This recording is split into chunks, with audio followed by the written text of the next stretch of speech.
Peace everyone, Unmasked here, and welcome back to the Pastel tutorial. Today we're going to be starting on the face, finally, for this project, so I hope you're excited for that.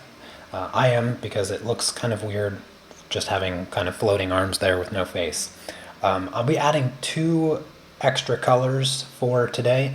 So if you remember, so last week we fine-tuned the arms. We put in the left shoulder and then we kind of smoothed things out a little bit. Still need some work, which we're going to do later on with the toning stage. We're going to bring in additional colors. But for the most part, we've kept it down to just 4 colors. So I kept it really simple to get to this stage of the project. And we only used 4 colors to do the skin tones so far. And the 2 colors that I'm adding, the only reason I'm adding them is because things get a little bit darker with the eyelashes and the scleras of the eyes. So I went ahead and I grabbed 2 extra colors. One of them is very basic and it's just black. The other color is just a dark gray, and this is 726. So those are the 2 extra colors I'm going to have on hand. I'm actually going to start using them right now. Excuse me. And I'm going to start putting in the eyes and the eyelashes and just some of the darker spots on the face. Because since my line art is starting to like fade away a little bit, so I want to try to preserve as much as my line art as possible. So I'm going to do that by grabbing my black. Hello Carrie and Chrissy, Gila and Sneaks. Good to see all of you here. I hope you're having a fantastic Tuesday. Hope you had a good weekend also. I just checked the number of subscribers that I have. I think I have like 450-ish more subscribers to get before I'm 100,000. So by this time next week, in fact, I might as well just schedule out the live stream. By this time next week, I will for sure have 100,000 subscribers. But probably as early as Friday or Saturday, really, I'll have that. Hold on a second, I gotta check my line art here. Okay, yeah. Trying to remember where my line art was at because it's faded away so much. What am I using as a reference? I am using a photograph as a reference. This is just a portrait that I found online. I really liked, and the lighting of it, it made for a really unique challenge. I thought it'd be kind of nice to do something that has a unique lighting setup that creates kind of a dramatic look, utilizes the background a little bit, and I've never done a lighting situation like this in a portrait, so I thought it'd be kind of a fun project to talk about and to work on.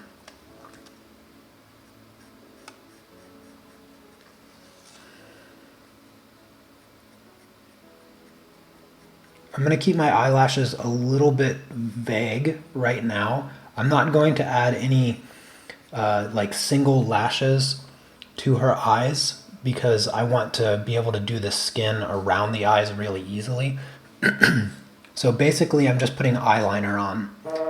Oh, sorry, phone is going off.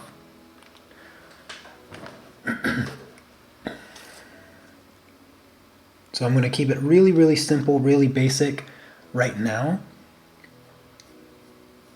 On the eyes, I just want to preserve the details, kind of where the eyes are at, and then I'll fine tune them later on.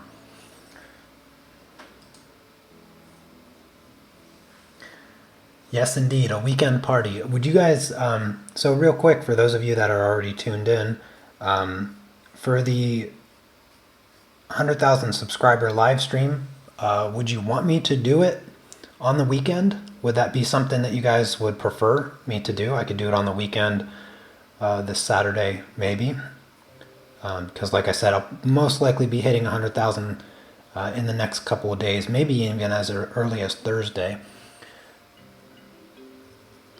But I'd be happy to do it on the weekend,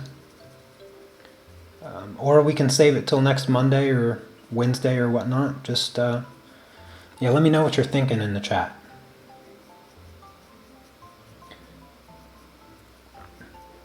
I'm just kind of filling in the black part of the eye here. The iris is black, the pupil is black, everything's pretty black. And then let's see, there's a crease here from the eyelid. So I'm just going to put in that crease. Weekend's good with you? Okay, okay.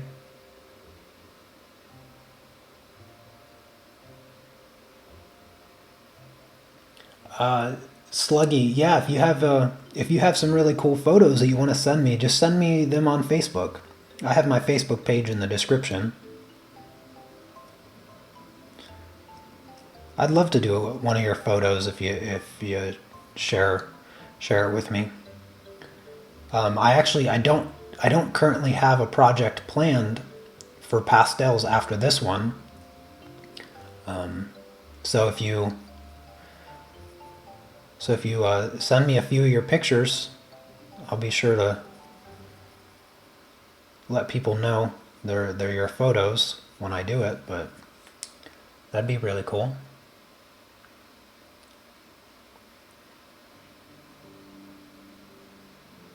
Oh, hey there, Stacy. Yep, almost 100,000. Can't even believe it. I don't even know how it happened. I'm gonna go ahead and kind of block in the eyebrows too. I don't normally do this, but I'm just gonna block in the eyebrows with the black too. Just a light layer. I don't want to cover the paper completely. And then I'll work on those later when we do the hair, if I remember. Try to remember. And then let's see here, this eyebrow coming right around here.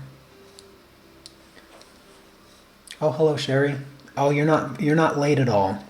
You're right on time. You only missed a couple minutes maybe.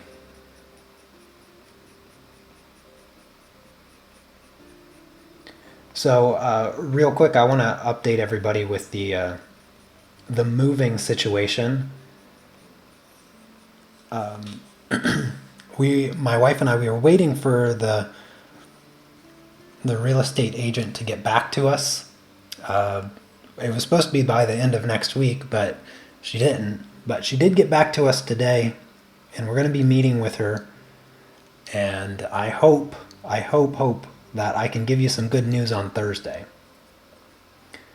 The fact that she's meeting with us, I don't know if it's a good thing or a bad thing. At the very least, we'll probably end up renting the flat that we were trying to buy. But if we can't buy it, then whatever.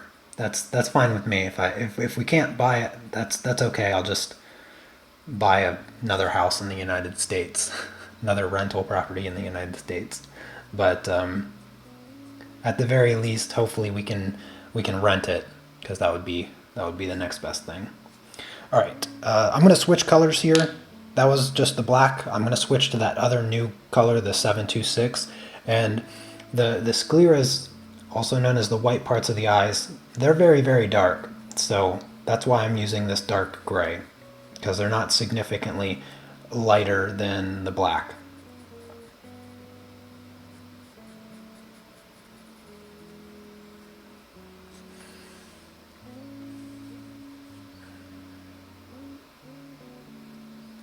Oh, that's awesome, Carrie. I'm glad you were able to find a nice picture there on the Unsplash website.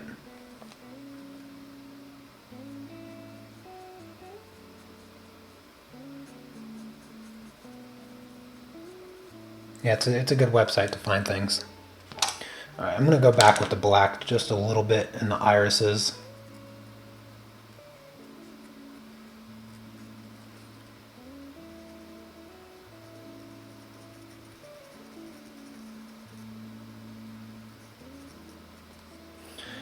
Okie dokie. So there are the eyes. I can assure you the eyes are nowhere near being done. Just kind of blocked in a little bit of the shapes and color. Now I am going to put in some of the shadows. Um, I wonder, do I want to use this color? Yeah, you know, I'm going to use the 640 color. Let's see. Sorry, this number is rubbing off and it bothers me every week.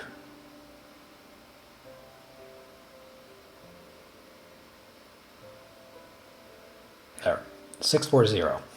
So what I'm going to do with this color, there's some darker spots on the face, and I have some of the line art expresses some of those like bone structures, like down here on the clavicle, underneath the chin here. It actually has a light section, so I have to darken around that shape.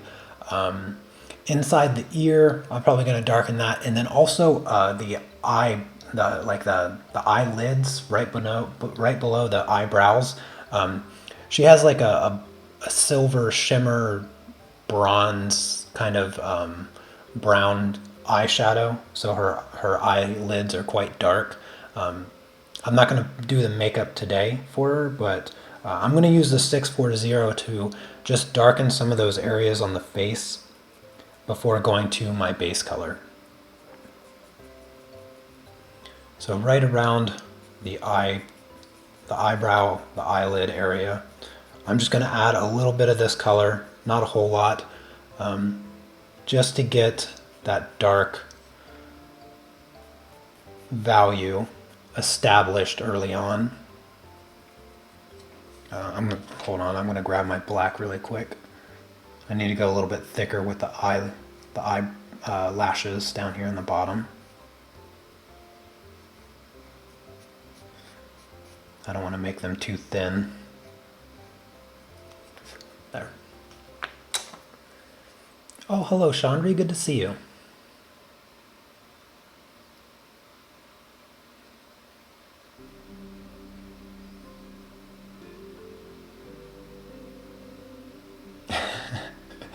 That's funny, Stacy. I appreciate that.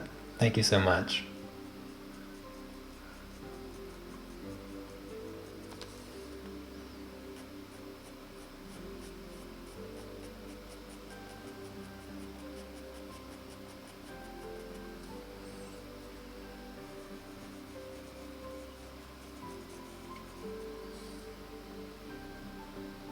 Oh, good morning, Barbara. Welcome, welcome. Well, you know, we actually had some decent weather today so far. For the last week, it has just been rainy and gross, and the sky was so incredibly gray that you couldn't even tell which direction the sun was, because it was just like one flat color of gray. I don't think I've ever seen the sky so gray in my life. Couldn't believe it. But today I woke up, I looked out the window, and I could actually see blue for the first time in like 5 days. And I was like, oh wow, it's gonna be a nice day today. And it feels pretty warm. So hopefully the good weather is a good omen with the meeting with the real estate agent today. That would be really, really exciting. I've been I've been constantly like on my wife about whether or not she got back to us. I was like every 10 minutes I was like, did she call you yet? Did she text? And finally she got back to us. So hopefully it's some good news. Now I'm just using the same color to fill in the ear here.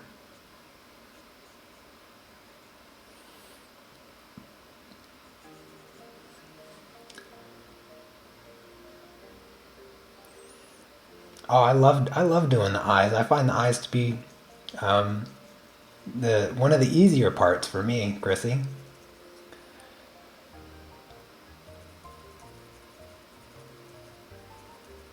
I think I would say the noses and the lips are the features of the face that make me struggle the most, even now. The nose, because like I would say the nose because while looking at the reference photo, this lady has a really, really nice nose. Like, she has a fantastic nose, but this is not the most flattering angle to be looking at a face in the first place. And every time I work on a face that is not the most flattering angle, but still she looks really, really nice. It just, I struggle with it. I struggle with making the portrait look attractive as the model is, when it's not the most ideal angle for a face in general. Like, anytime you can see the bottom of the chin and look up the nose, it's really hard to make that look attractive. But the model pulls it off. I'm just hoping that I can too.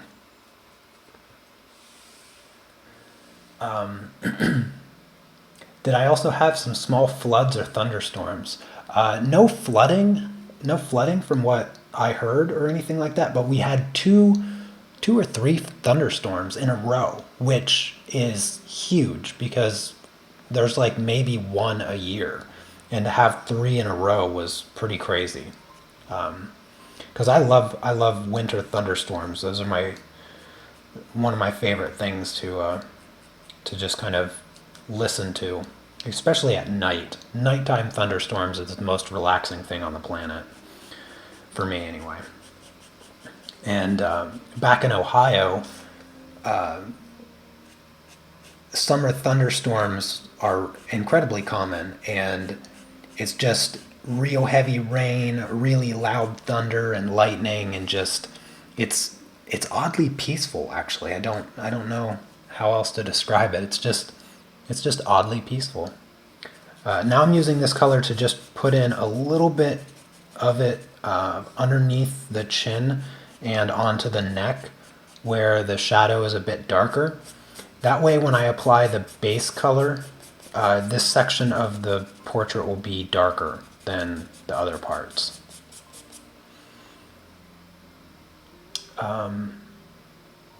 Oh, it's hot in the UK today?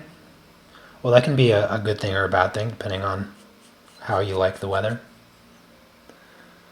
But sunny, you can almost never complain about sunniness. Oh, hello, Noelani. Good to see you. I feel like it's been a while since I saw you in the live stream. Diane, good to see you as well. Oh, thank you, Sneaks. Yeah, I'm hoping for good news. Good news from the realtor.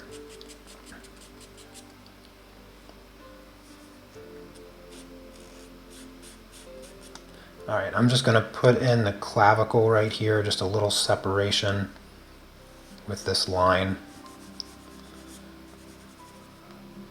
And then continue here with this shadow. It's gonna look a little odd at the moment, but bear with me. Just like how the arms looked really weird in the beginning. Just need to get through the ugly stage. We're almost through the ugly stage. Everything looks a little weird right now, but hopefully by this point you guys trust me a little bit.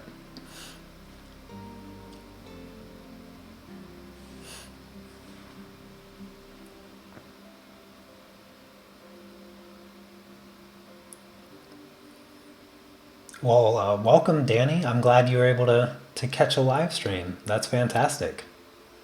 I'm glad I'm glad to hear that you've been watching for so long. That's awesome.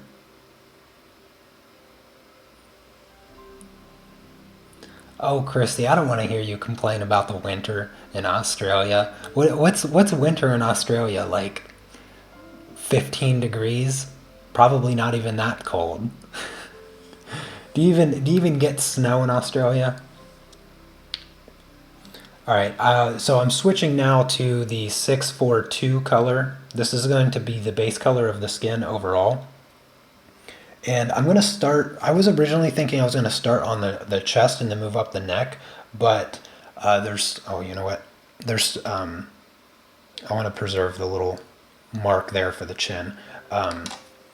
There's so much going on the face with the lights from the blinds coming across the face that I'm actually going to use this color to work around those highlights. So I'm going to start on the face. And what I'm going to do is I'm going to block everything in around the highlights, which is actually opposite of what I did on the arms. On the arms, remember, I blocked in the highlights with that gray, but I'm going to do it the opposite today. And the only reason I'm doing it opposite is because I don't want to lose the line art, because it's really faded away, and I just feel like it's easier to preserve it with a darker color as opposed to that light gray that I would otherwise be using.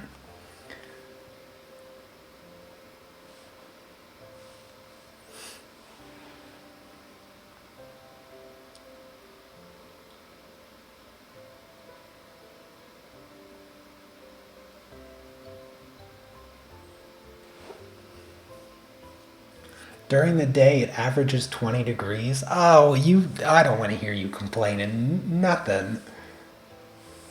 And it only snows in the mountains. Get out of here.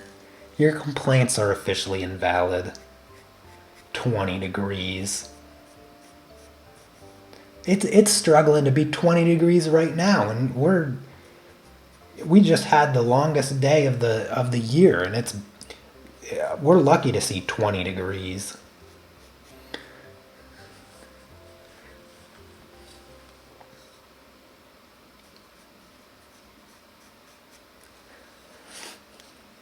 I wish the average temperature on the planet Earth was just 20 degrees. That'd be fantastic. That's the temperature I like. 20 degrees is the perfect do anything outdoors and make yourself warm enough to not need a jacket.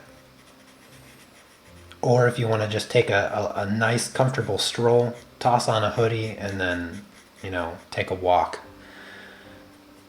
Anything hotter, you start getting sweaty, and anything colder, it's too hard to warm up. Your hands get cold.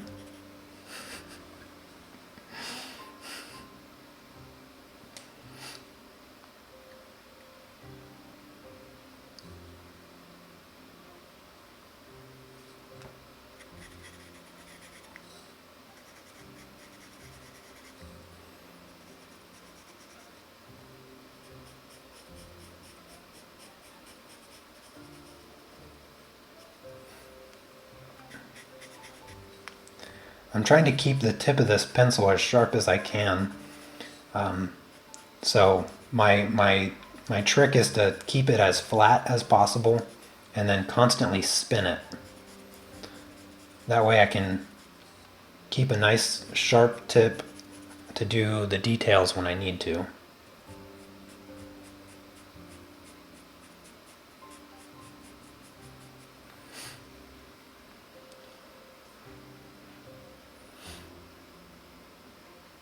Oh yes, Stacy, we're definitely talking about Celsius. Definitely Celsius.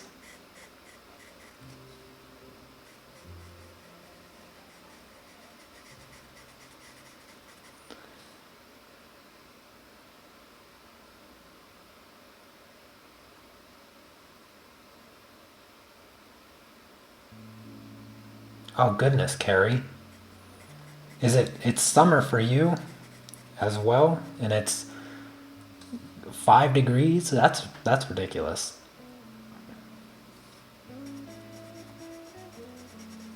Yeah, between 20 and 22, that's the sweet spot.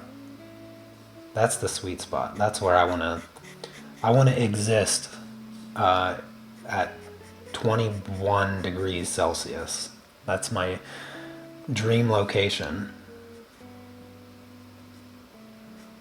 21 degrees Celsius.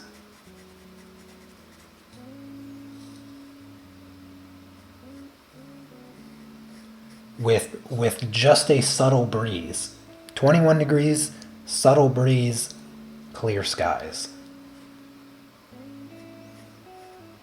Because nothing ruins Nothing ruins a perfect temperature day than too much wind.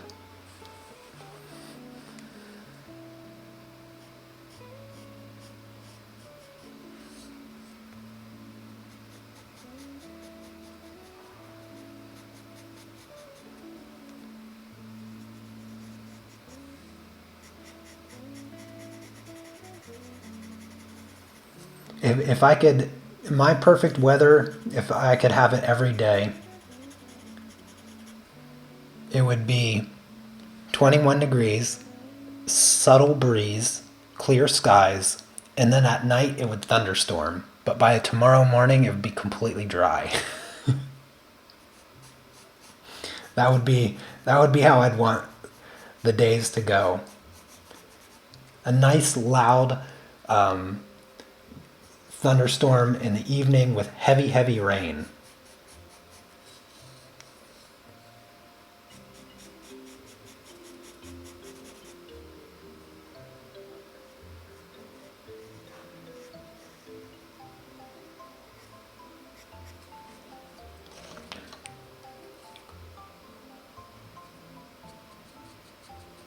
I'm using a little bit of the 770 here right behind the ear so that I don't lose the ear into the neck.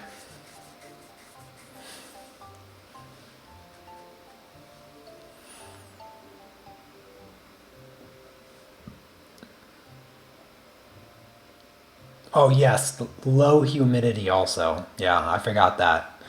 It can't be humid. Can't be humid. Humidity is disgusting.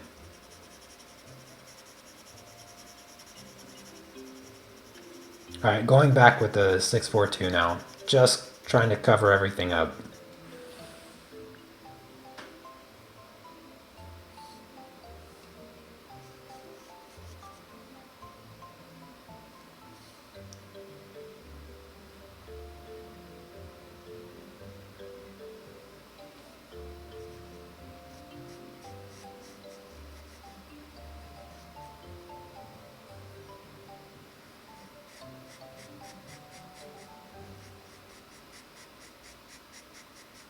Gosh, this is going to look really rough by the end of the day. I can assure you of that.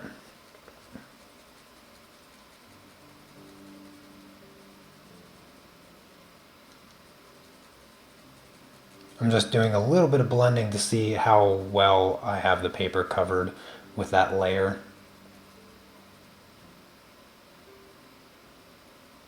Yeah, it's not too bad. All right, now she has this this sweeping highlight across her cheek here.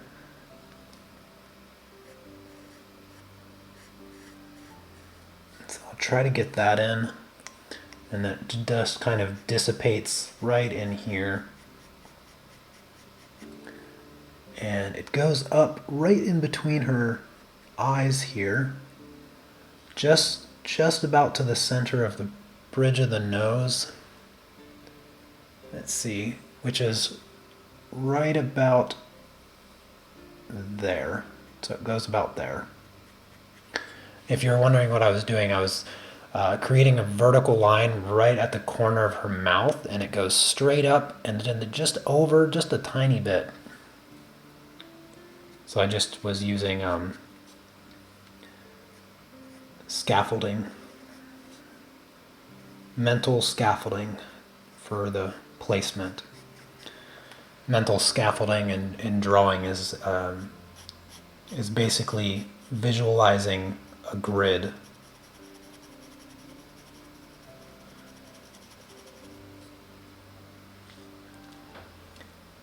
Can I do a drawing competition? Maybe. Not right now, but I have been wanting to do one for a while. It would be nice. It would be nice to do a drawing competition or a coloring competition. The thing is with competitions though is I don't really like to be a judge. I don't like the subjectivity of judging people's artwork on who's the best. I don't think it's necessarily the healthiest thing in art, but aside from that, coloring competitions and stuff is still kind of fun to see. People's takes on different things. All right, I'm going to add a little bit of the 70 or the 770 right around the nostril flares to keep that detail. Just this one side here, just a little bit there. So what brand of colored pencils do I use? So what I'm using right now are Pastel pencils, and they are Carbothello. But as far as colored pencils go, I pretty much exclusively use Prismacolor, but I also have the Faber-Castell Polychromos and the Caran d'Ache Luminance. But I don't remember the last time I used my Luminance pencils. And for the tutorials and stuff, I try to stick to just the Prismacolor, since they're really good entry-level pencils and the cheapest among all the sets.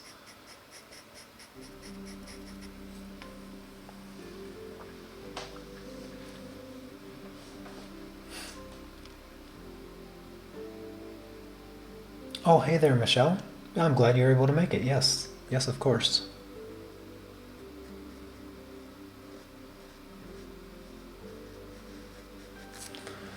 All right, now there's one other highlight hitting the corner of the lip here. It goes straight down like this. And then it kind of sweeps over here. And the lips are really dark. I probably, now that I think about it, I probably should have grabbed the color for the lips. I do have my tin of pencils there. I'm just going to ignore the lips for now. So I'll just color around the lips, which is usually what I do, but it does kind of look odd in the midst of leaving them blank. It does kind of make the picture look a little strange during the coloring process. But I don't really want to add any more colors today.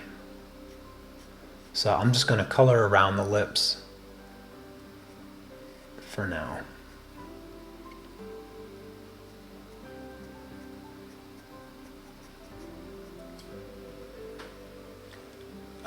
Some tips on drawing. So some tips on drawing. Well, on drawing faces, I do have a tutorial that I live streamed. I don't know if it was the last year or the year before that, but it was a little while ago. And it's just a live stream on drawing faces from every different perspective. And I talk about like the strategy that you can use to draw faces from a picture. But the truth is that when it comes to drawing, there's no shortcuts. There's no shortcuts to drawing. You just have to keep practicing. And one of the things that helped me out the most when it came to just drawing, and especially faces, because I was really, really bad at drawing faces for a long, long time. And I didn't really know what I was doing wrong. And what I ended up doing that helped out a lot was learning how to use the grid method. And if you don't know what the grid method is, then you definitely need to look that up, and you need to learn it and practice it over and over and over again. Because there's, some people, they do really have kind of a natural ability to translate what their brain sees and what their hand needs to do in order to recreate it. That's something that can actually exist. But others, like myself, needed to practice in order to understand how to tell our hand to make the right shapes. And the grid method is a really, really good technique to teach your hand what the shapes actually need to look like, because you have a lot of help from the grid lines to do it. And yeah, so I would use the grid method to draw your faces until you get comfortable with the shapes that you see.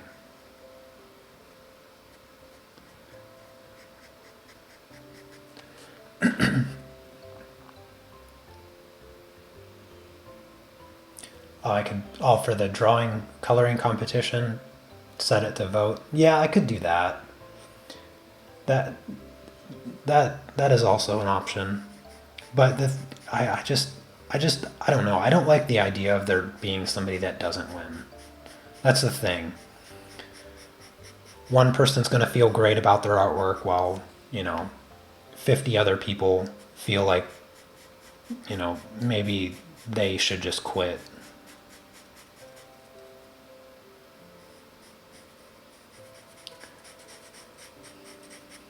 Voting makes me feel like it's turning art into politics, or like a popularity contest. I don't know. My perspective on art competitions in general has changed over the years. Before, I never really thought about it, but I participated in a few competitions, and I hosted one. I hosted a coloring competition, and I've watched competitions before, and I don't know. It just doesn't sit well with me, When I work on an area you are not as comfortable with, do you have a way to get through it that is helpful? Oh, that's a fantastic question. So something that, like the nose is always like a difficult subject for me to work on. Lips as well is something that I kind of feel like I struggle with. And I would say my main strategy for getting through it is to just accept the fact that it's difficult for me, and not rush. Take an extra amount of care and time into those parts that I struggle with, so that I can do better work. And I try not to let things distract me when I'm working on something that's more difficult for me, like noses and lips and things. The other thing that I try to do when I work on something that's difficult is I don't let the fact that it doesn't look perfect right away discourage me. I there's a lot of things that can be fixed when you're working on something. And if it doesn't look perfect right away, I try to recognize, okay, it doesn't look right.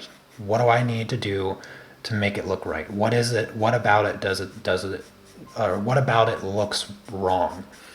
And so I just take the time to recognize those things and try to correct them. And I do my best to not get frustrated and give up.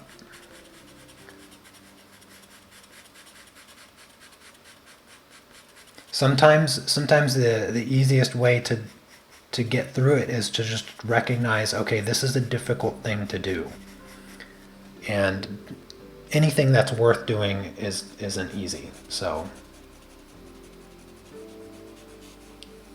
I'm just darkening this base layer up a little bit before I go on, because I feel like I'm going to cover it too much, and I'm just using the 640 color to do it. Just want to darken that up a little bit more. Yeah, an art show would be cool. I think that would be kind of nice. I could, I did this, when did I do this? It wasn't this year, was it? Maybe it was last year.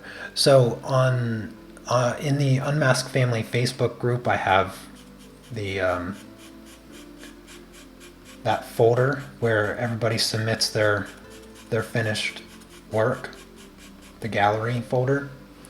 And I think, or no. What I did was I made a post in the Unmasked family where you guys posted your work in the comments, and I said that I was going to do like, I was going to talk about your work and where I think you can improve and all of that stuff. I could do something like that. What do you guys think of that? As opposed to doing an art like competition.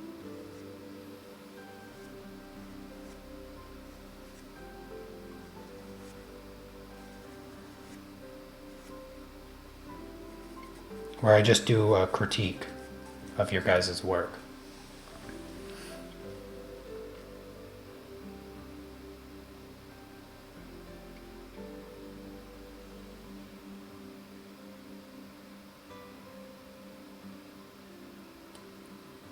Oh yeah, definitely look into it, Kay. Um, and for those of you that need to learn the grid method, I do have a two-part tutorial on Patreon of the grid method where I break it down basically into the simplest form imaginable. And speaking of the grid method, so I have the reference photo and the line art and stuff prepared for the next colored pencil tutorial. And as I mentioned on Thursday, these live tutorials are going to be switching back to Patreon, starting with the new colored pencil tutorial that begins Thursday. For those of you that might be following along on that project, when I do post the line art and stuff, which I'll probably do either later today or tomorrow, depending on things, but I would highly encourage you to do the next colored pencil tutorial by drawing it using the grid method if you want some extra practice. It's a great subject for practicing your drawing.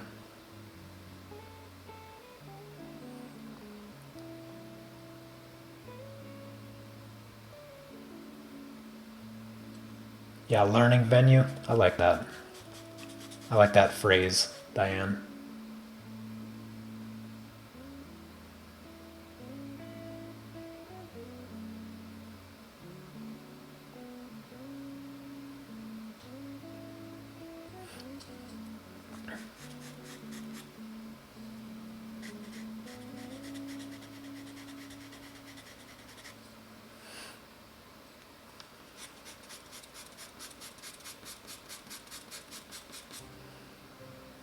Could I do another cartoon page like the one you did last year? Oh, I did that one for Inktober. Or are you talking about the coloring competition that I did a while back ago where I did like Nugget and the little mouse and the shoe house thing? The holder, this is just some cheap pencil extender I got off of Amazon. It doesn't have a brand name, otherwise I'd give it to you. I got a pack of two of them. There was two, and I don't even know where the other one is. It's probably buried in my drawer somewhere or whatnot. Or it's attached to some pencil that I haven't used in a million years. But I used to have two of these ones. And these ones are a little bit tighter. They're a little bit smaller, which fit the Carbothellos nicely. And then I have these cheap wooden ones. And these ones, this one is kind of tight. Yeah, this one's staying on, but usually they don't. So I tend to use this one for that reason.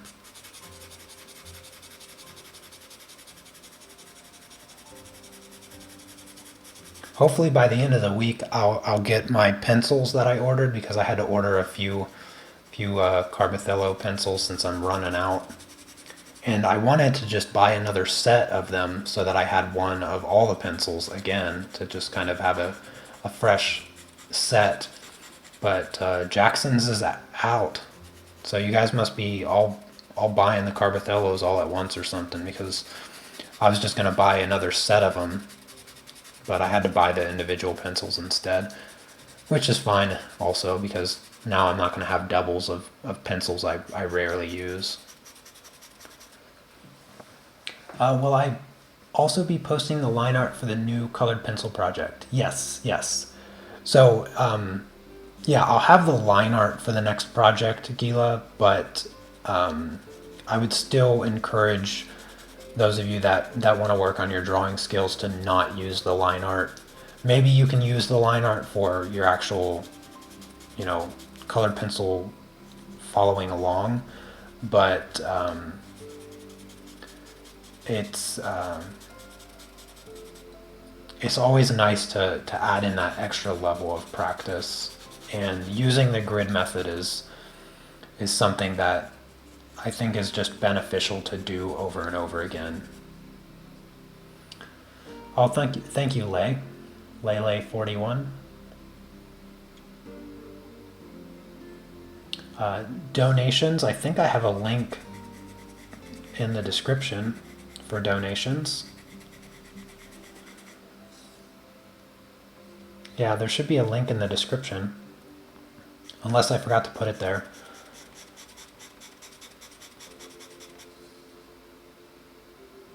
No, I understand, Gila. Yeah, yeah. Drawing's not for everyone.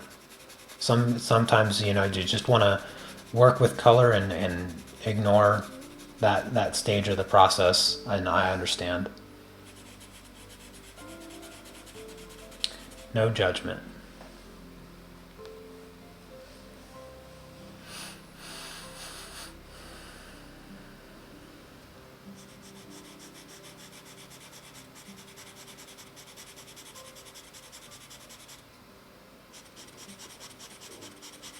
I'm gonna have to sharpen this pencil soon.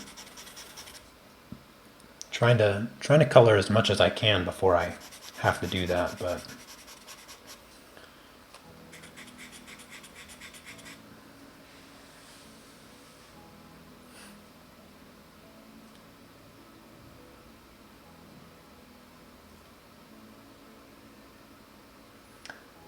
yes, I do have a website. That link is also all of the links should be in the description.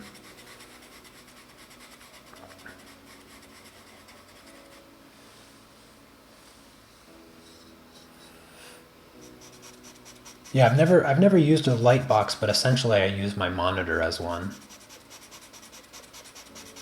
When I need to get the line art done quickly, I just use a thin piece of printer paper and just sit it right on my monitor. Just draw right on top of my monitor. It works surprisingly well as a light box. The only problem is like it's a little blurry, so like fine details and lines and stuff I can't really see, and I have to draw those ones, but yeah, for the most part I can get the line art right off of my monitor. For big paintings and things like that, I have a projector also that I don't even remember the last time I used it, but I do have a projector as well. Projectors are nice for big projects. Yeah, I don't know. I don't know if my pencils are going to make it through this project. I still have a lot of coloring to do. I have to ignore the top part here where the details are, and I'm going to try to cover the broad areas of the skin a little bit more before I sharpen this pencil.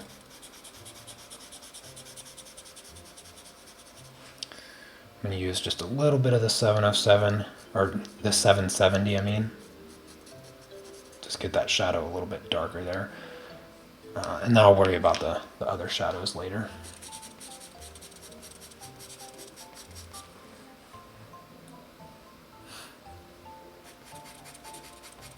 I've been using this color for a really, really long time now. Can't rush it though. You don't want to press hard thinking that you're going to cover the paper faster. You really just want the paper to slowly grind off the pencil and fill up slowly.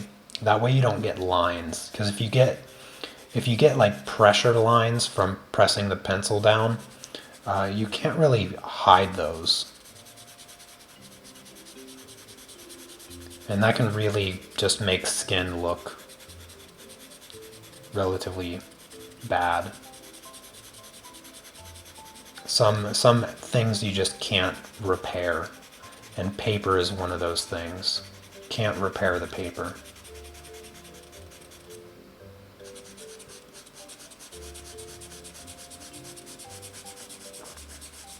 Okay, I'm going to just try to get this covered, this area here, covered a little bit more fully, and then I'm going to sharpen my pencil so that I can start working back around the highlights and stuff.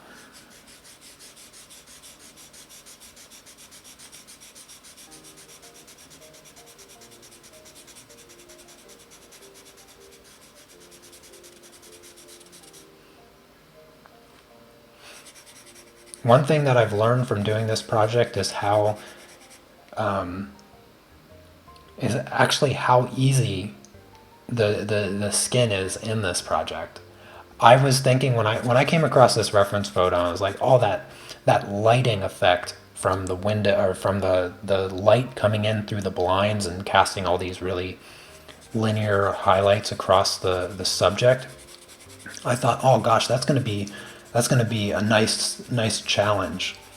But I got to be honest with you, this is a lot less of a challenge than I thought it was going to be, because really I'm just adding one color, and then I just have to fine tune that color where the changes happen, and that makes actually filling in the skin 1,000 times easier than it would be with just a normal lit portrait where the skin just is a whole rainbow of colors and stuff. But I mean, just being able to apply this one color over the entire thing and then just go back through and refine it and give it the form and all of that stuff, that makes it a lot, like just a ton easier.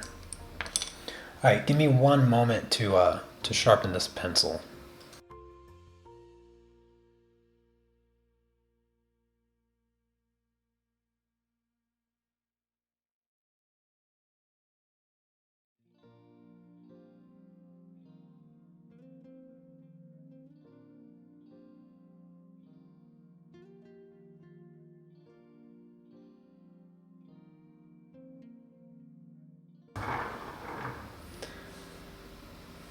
Oh, thank you, Lele. I really appreciate the donation. It's very kind of you. Not many in the chat today. I didn't. I felt like there was a decent. I feel like there's a decent number. Hello, by the way, Arnie. I don't think I said hello when you came in. I didn't. I didn't notice. Do I have any tips on making original characters? Um, yeah, yeah. If you want to make like original characters, what I would suggest you do, find a collection of characters that you like and just pick one feature from all of them and then just mush them together. That's what I would do. The other thing that I like to do when I'm creating my characters is to use fashion websites and magazines. Actually, when I was funny story time. I'm going back with the 642 now, a nice sharp tip. And while I'm doing this, I'll share a fun story with you. So when I was in the ninth grade, no, actually it was the end of my eighth grade. End of eighth grade, I transferred schools, and I went to this school called Garaway, and it was in the middle of nowhere. There was one class of students per grade, which is just emphasizes how small it was. The graduating class is like 20. But my dad moved this out into the middle of nowhere, and that was the school that I went to. And that's actually where I started to get interested in drawing people. So I was 14 at the time, 13, like 13, 14 at the time. And I went up to the art teacher, and he drew like cartoony stuff. He was kind of an interesting guy. He liked the body build, okay. And so I asked him one day. I was like, I want to learn how to draw people. How do I do that? And he basically just said, well, you got to learn anatomy and muscles and stuff. And he gave me one of his bodybuilding magazines, and so I spent like the first year learning how to draw people just with like ridiculous muscles. Like that was what I did. And I didn't know how to draw women at all. And when I tried, they would just look like, the most CrossFit crazed bodybuilder women in the world. And I was like, man, I'm struggling here.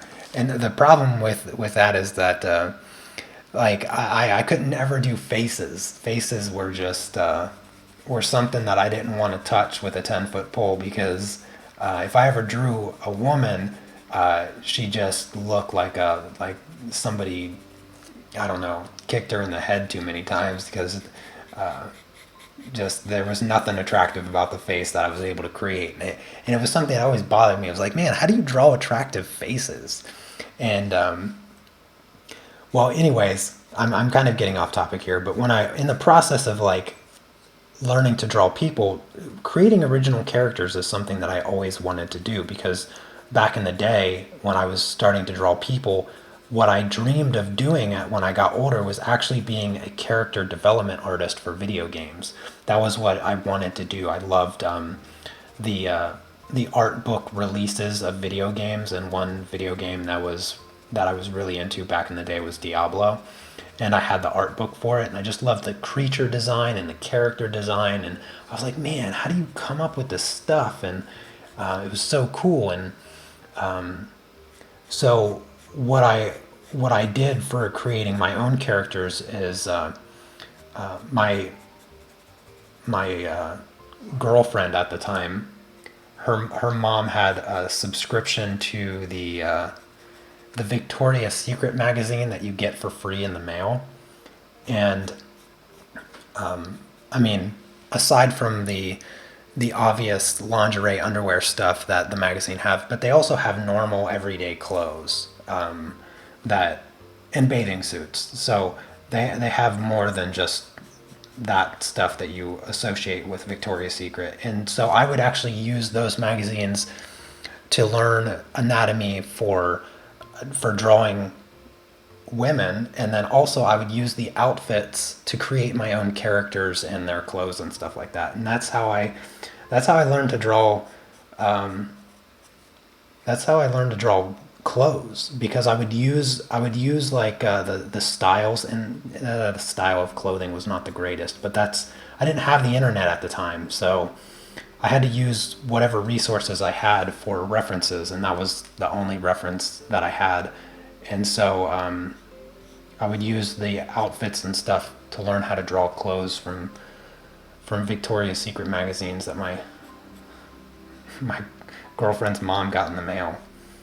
And I would say after about 2 years or so of dating, I had quite the collection of Victoria's Secret magazines that I would just use for reference.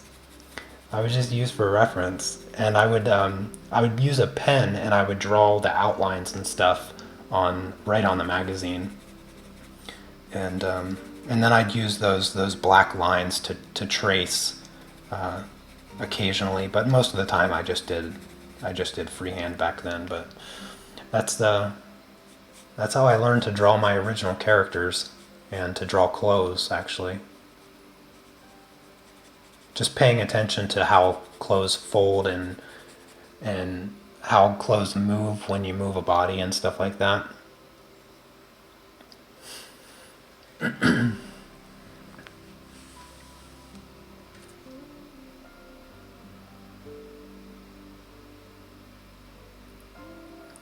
Oh, good morning, Marcy. And the goods. Good to see you.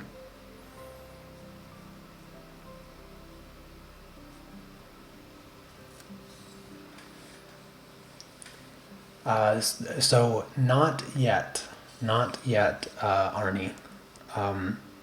You missed the news earlier, I guess. My wife and I, we've been waiting for the real estate agent to get back to us, and she got back to us today. So we're going to meet with her later, to see what she has to say. I have no idea what to expect actually. So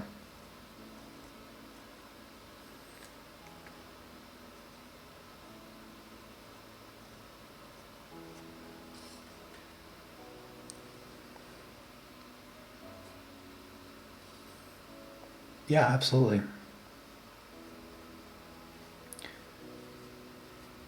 Yeah, the more questions you ask, the more tips I can give you. But yeah, when it comes to drawing people, the, the the best thing I can suggest is to just look at people. And you know, when you see when you look at pictures of people, you know, you get an idea of what the body does in certain positions, and same thing with clothes. You kind of see what clothes do, certain types of material, and all of that stuff. And part of my learning process anyway was just being able to see what it looks like and kind of develop an understanding of why it looks the way that it does and all of that stuff. And that got me a lot better at just drawing in general. And if I had my old sketchbooks from my high school days, then I'd be able to show you kind of my progression. Maybe one day, my sister Cece, she has all of my work ever, all the way back from fifth grade, I think. The earliest piece of work that I have is actually a book that I wrote called The Skateboard Scamper, about a skateboarding detective named Taki. And I did that in the fifth grade for a project or something. But aside from that, since sixth grade, my sister has all of that artwork in storage back in the United States. Otherwise, I'd go through all of that embarrassing stuff with you guys.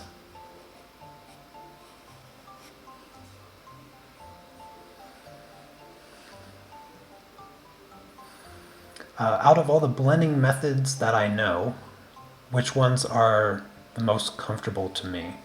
So I assume that you're referring to colored pencils. Well, I would say I'm real comfortable with all of them because I've used them all enough to gain that level of comfort with them. But I would say that the one blending method I think that is not utilized enough in the colored pencil community is blending with a paper blender like this. This blending method has become one of my just go-to favorites because it's very, very effective, and the level of control that you have with it surpasses all other blending methods.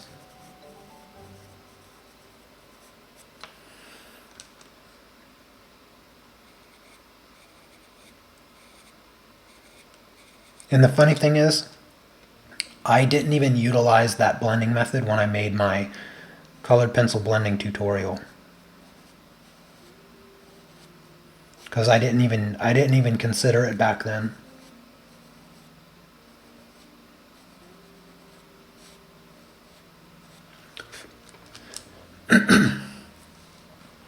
Have I done a lesson on how to do shiny surfaces? Yes, I have.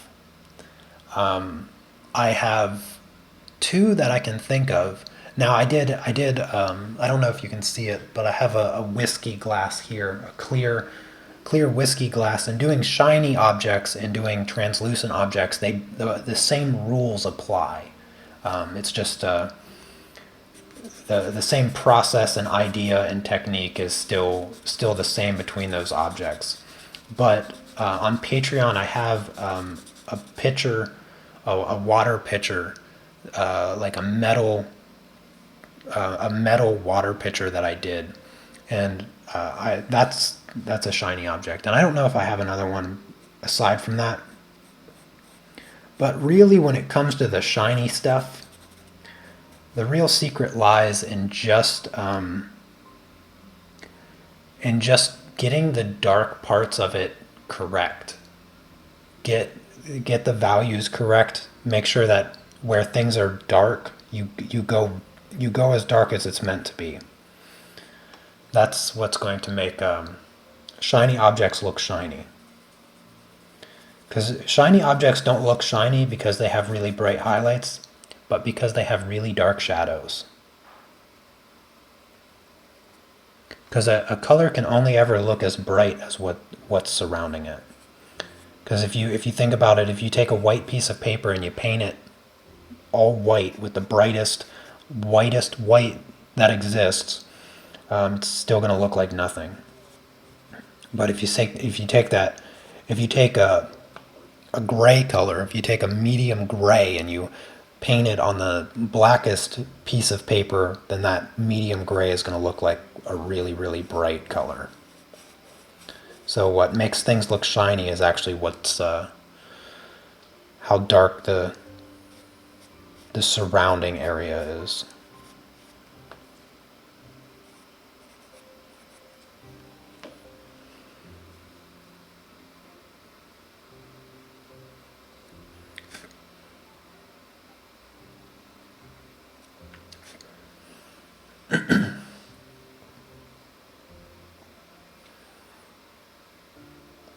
Do I ever wonder in what ways my art would have developed differently if you have had the internet back in the day? No, I have not. Huh. I don't know. I don't know. I mean, there was internet. I was using the internet, but I didn't have access to it at home when I started drawing. And a lot of my drawing time was actually spent at school. I would say a majority of the time I spent drawing, it was during class when I was supposed to be doing something else. That was when I, that was the heydays of my drawing time. And I spent a considerable amount of time drawing because I never did homework. I never ever did homework in school, which really, really, like being, getting used to doing that and not doing homework when I was in school really did not help me out when I went to college because I had really, really bad habits. And when I went to college,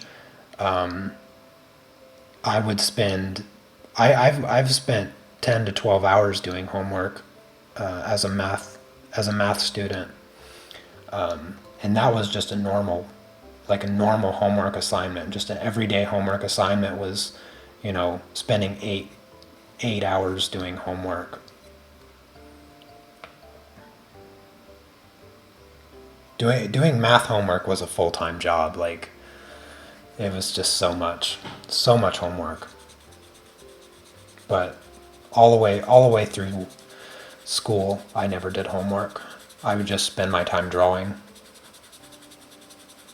I guess it worked out okay. I still graduated from college, and now I do art as a living. So I guess it was just meant to be. But I never had good grades in school because I never did the homework. So, do I have any tips for blending with brushes for pencil mediums like shading a hand? So when you blend with brushes, you'll be using a solvent, I imagine. And I think one of the most common errors when it comes to blending with solvent is using too much. When people use too much solvent, they lose control of the pigment. So for me personally, I'm kind of a control freak when it comes to my artwork. I don't like to be out of control of what the pencil or the pigment or the colors are doing. So when it comes to blending with solvent and using a paintbrush, I recommend using as little solvent as possible. So when my rule, my like number one rule when using colored pencils, most of you will probably know this and remember it when I say it, is never press harder than what is necessary for the color to show up. That is my number one rule with colored pencils. Always, always follow that rule. That is just like the first axiom of colored pencils. Never press harder than what is necessary for the color to show up.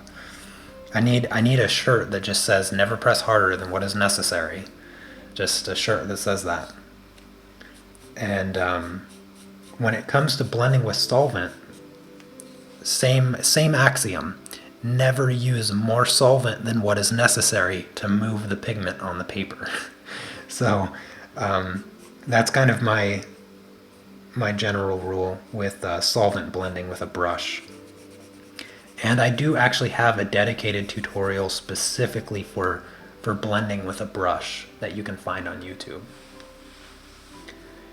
Hey there, Cats in Dungarees. That is a really cool name. Cats in Dungarees, welcome. I'm glad I could be of some inspiration. You are very, very welcome. I'll have to check out your channel. Let me see if I can click on your name. I cannot. Why can I not click on it? Wait, can I now? No, I cannot. Hold on. I gotta go over to Cats and Dungarees YouTube channel really quick. Hold on a second, everyone. Bear with me. Cats and Dungarees. YouTube.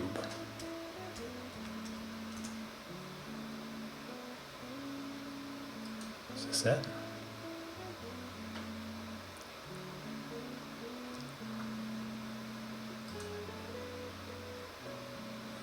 It is artwork. Okay.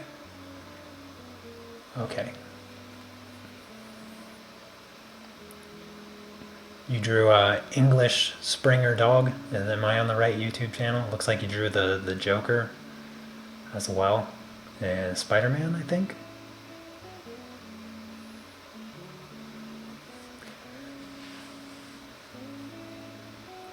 Well, that's very cool. I'm glad that you like working with pastels.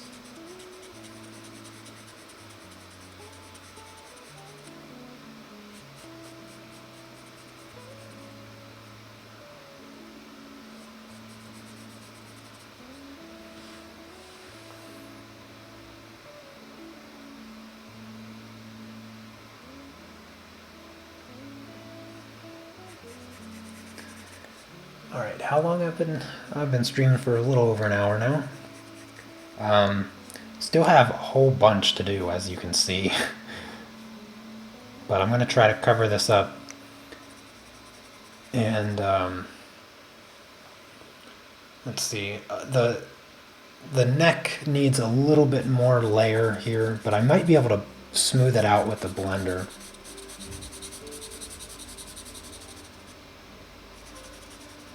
I'm going to try to smooth it out, and then I think I'm going to call it a day.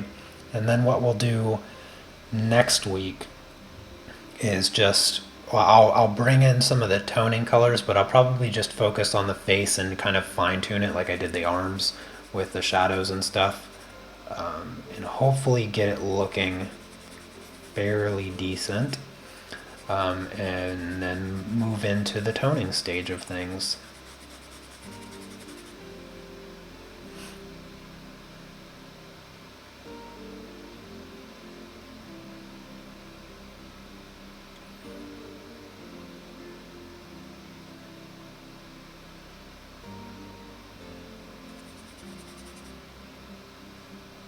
Yes, I am working on Pastel Matte. when I do pastels, I only ever work on pastel matte, especially with pastel pencils. Pastel matte is the ideal paper with pastel pencils. And again, it comes down to control. Because you have so much more control on this paper than any other paper that I've experienced.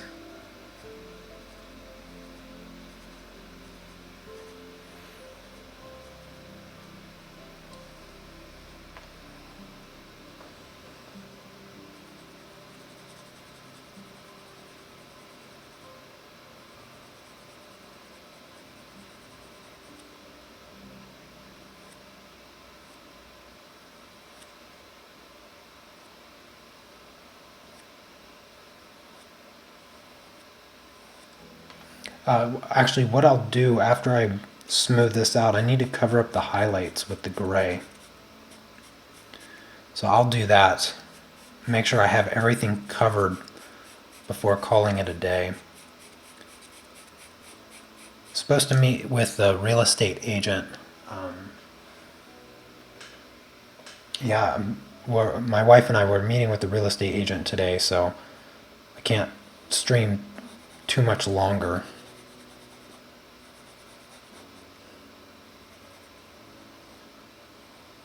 Because I think we're meeting at 17, which is in about 45 minutes, so.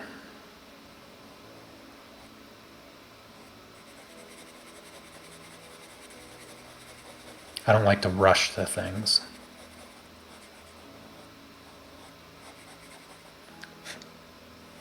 There we go. I'll add a little bit more color over here.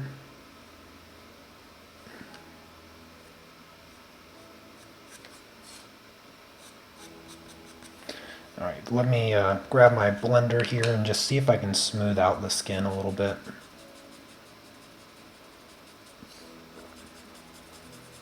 Doesn't need to be perfect since this is not the final layer in any way, but it would be nice to just get it a little bit smoother before moving on to the gray color. Still a lot of work to be done.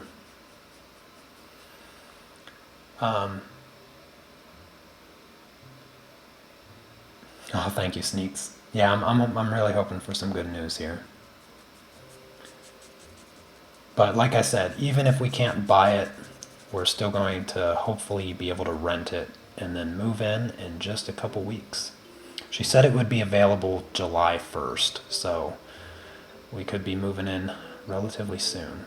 And the big difference between buying and renting is that if we rent it, I won't really be setting up my dream studio in it. So I'll pretty much have the same setup, but I'll be buying a new computer also, changing a few things. But I was envisioning my studio space, and I was really anxious to just build it out completely. A whole room. I have a whole room that's going to be a studio space, and it's just, yeah. Anyways, so moving on to the last color here. This is the 110, and this is the color for the highlights. And so I'm just going to come in here, cover up the white paper with this lovely cool gray, and then that will be it for today after I fill this in. And like I said, next week we will refine the face. We'll just keep working with these colors a little bit, and then hopefully get to the polishing stage. I might even do like an extra extended live stream next week if things permit me, and try to get all of the skin done next week, because that it's like my favorite part of portraits is the toning stage. That's like my favorite, and so I really want to get into that. So next week, probably probably work on this project for like several hours. Maybe even start the stream early and just work on it for hours and hours and hours.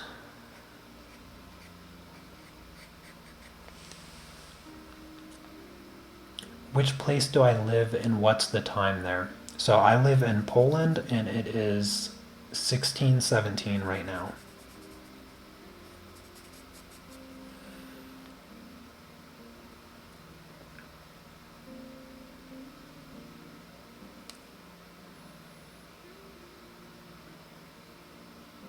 Well, you are very welcome, Messiah the God. I am happy to help. And any questions that you ever have, you can always ask. I'll do my best to answer them.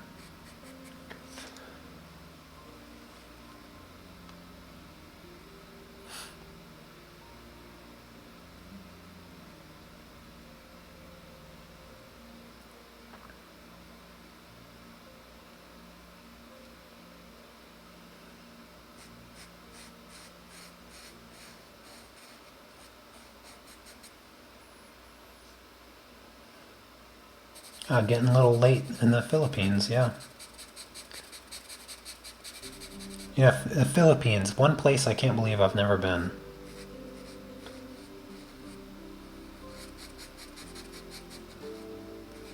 I need to I need to find myself in the Philippines one of these days. I felt like I worked in the Philippines when I was in the military because half of the command was Filipino. So everybody walking around speaking Tagalog. I don't think there was probably not a day spent in the military that I didn't hear Tagalog.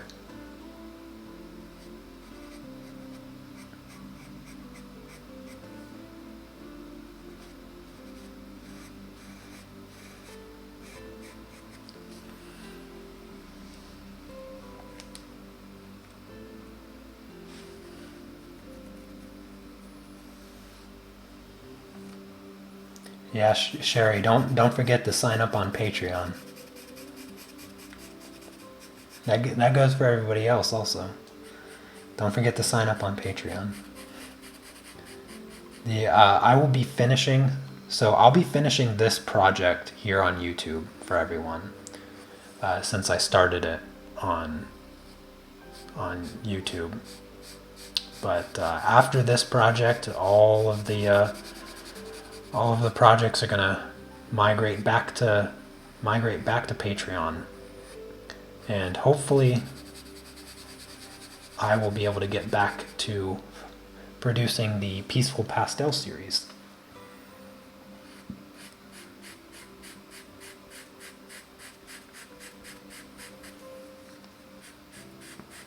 Still not sure if my wife will be heading back to work to the office permanently after today, or if it's just going to be this week. Still up in the air, but things have been opening up quite a lot recently, so hopefully that will be the case.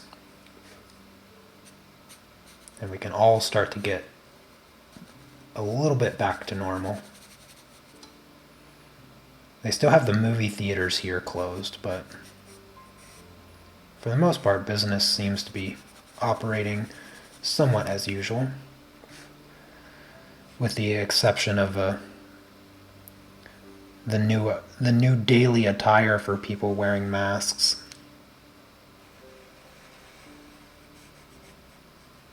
People in their brand name Nike masks and Louis Vuitton masks. That's I saw that coming. I saw that coming a million miles away. I told my wife about it. I was like, just you wait. Masks are going to be so popular that people are going to be using them as a fashion statement. There'll be, all kinds of brand name masks and stuff with the logos and the designs, and different colors to go with outfits and all of that stuff. And I was not wrong. I saw that happening like so so early, before it was even mandatory to wear masks.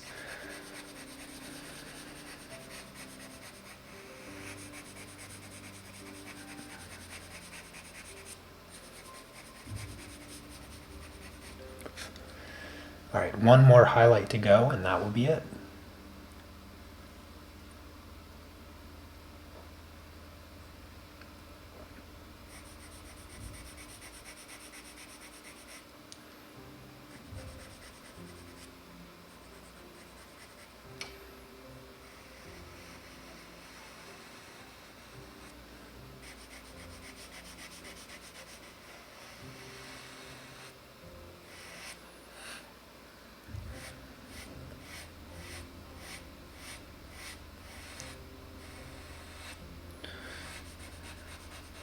Okie dokie.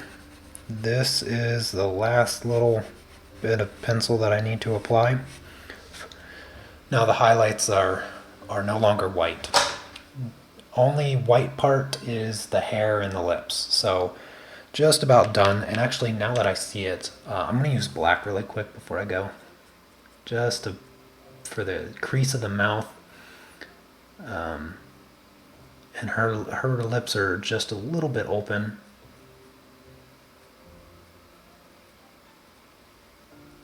So use the black for that. I'm going to use that dark gray because her teeth are showing.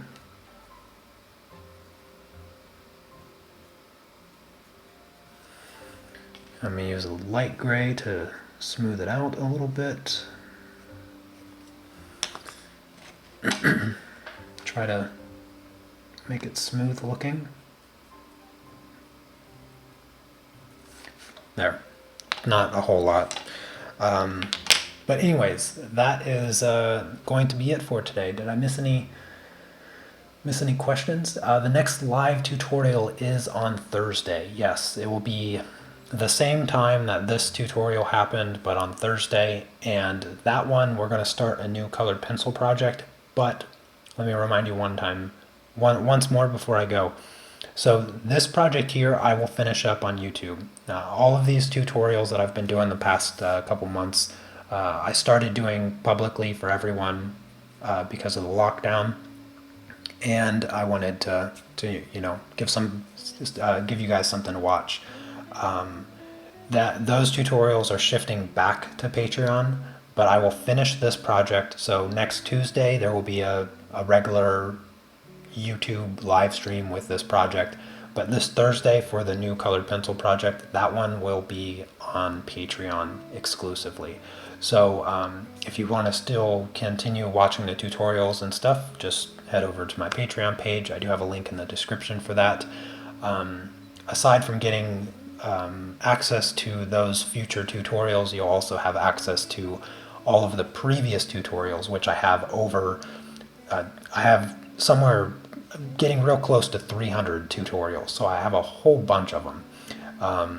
But anyways, that is going to be it for today. Hope you guys enjoyed it. Have a fantastic rest of your Tuesday. I will hopefully see you on Thursday with some good news. And